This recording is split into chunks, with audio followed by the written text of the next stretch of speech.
What happens once a child reaches 2 years old and on, it really becomes trouble for us, because now they're starting to become real people.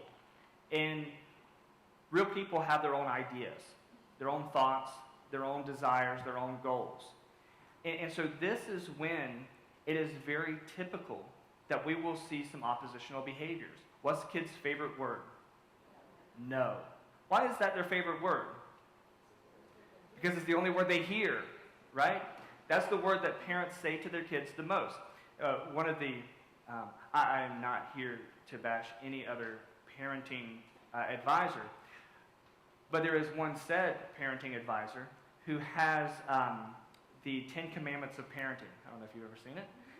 And one of them is that children have the right to hear the word no as many times as the parent wishes to tell them that on a daily basis. To me, that doesn't even make sense. Why do we want to use the word no? Using two rationale. First, the word no is going to elicit a temper tantrum. So why would we want to use it? The word no is the best trigger that I know of for temper tantrums in young children. So why would we want to use that word? Second reason is no is a definitive. No is no. That's what we say, right? No means no. We kind of do a little foot stomping thing, and no means no. But what happens when no doesn't mean no? Or when you say no this time, but then the next time you say yes? Well, before I couldn't, now I can. So now I'm going to make sure I ask every, behaviorism teaches us, that now I'm going to ask every time, because we have that interval reinforcement schedule. So sometimes no means no, and sometimes they're going to be saying yes, so we're going to keep asking over and over and over again.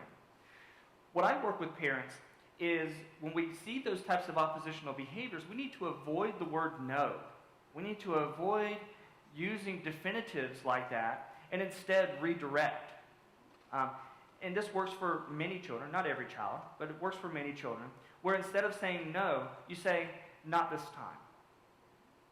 You know what? That's a great idea. Remind me the next time we're here, maybe we'll do it next time. When you see those parents in the grocery store line and the kids asking for candy and things like that, the mom's saying, no, no, no, just put it in the cart and be quiet. No doesn't mean no. No is a definitive that should only be used in a definitive way. So when you don't really mean no, you just mean not right now, say not right now. Say not this time. It really reduces temper tantrums and outbursts and those kinds of things, but it also has to be followed up on. So you have to remember, okay, the next time we go to the store, he might ask for that, and I told him that maybe next time we could get it. So I have to be ready for him to ask it, and I have to be ready for a response.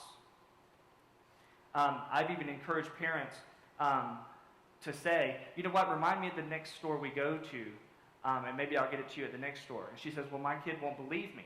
Well, we'll make him believe you. Here's what you do, especially if you don't really mind him having it, but maybe you're going to have dinner and you want him to have it after dinner.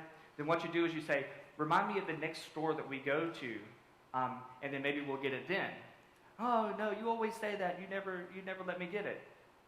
On the way home, stop at a convenience store, and if he asks you there, say, oh, you know what, you're right. I told you that the next time we stopped at a store that I would get something for you. So if I get it for you, though, we're going to have it after dinner, okay? Because we still have dinner that we have to worry about. What you're teaching the child is, A, you're listening to him, B, you're responding to him, and C, you're not just saying something that you're not going to follow up on. And having parents do some of these little strategies, it will only require the parent to do that once or twice. Because thereafter, when she says, you know what, remind me at the next store we go to, or remind me the next time we go to the store, the kid's going to remember, you know what, last time she said that, she meant it. And we did it. So no need for a temper tantrum, no need to be angry and upset about it. So helping parents recognize that some of these oppositional behaviors are typical and can be expected, and that the way in which they respond to it is either going to make it better or it can make it worse. And we want to encourage them, of course, to go in that direction of making it better.